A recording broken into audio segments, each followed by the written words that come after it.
খাবো। মার জন্য করেছি চাল কুমড়ো ভাজি আর ঝিঙে দিয়ে আলু দিয়ে পাতলা করে মাছের ঝোল।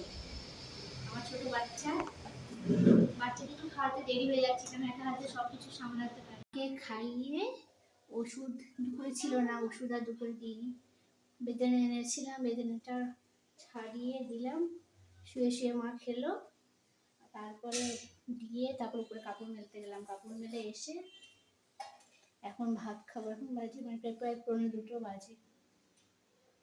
সবার খাওয়া হয়ে গিয়েছে, আর খেটে বাসনগুলো মেজে তারপরে একটু রেস্ট করবো। আর মায়ের শরীরটা খুবই খারাপ, কি বলবো বোঝাতে পারছি না, কেমন থাকবে না থাকবে। আজকে তাও ধরে ধরে স্নানটা করালাম, কারণ কালকে স্নান করতে পারিনি, হসপিটালে ছিল বলে। এখন খাবো, চল থালা নিয়ে খেয়ে নিই।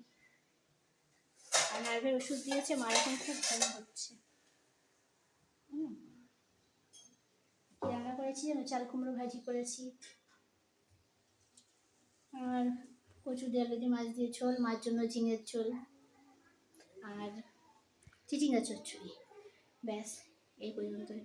তো বন্ধুরা, তবে কি জানো, আজ মায়ের শরীর খারাপ। ঘর বলো, হয়তো কেউ মনে মনে খুশি হয়, কেউ মনে মনে দুঃখ পায়, কিন্তু মানুষ বোঝে না সবারই এই দিন একটি সময় আসবে।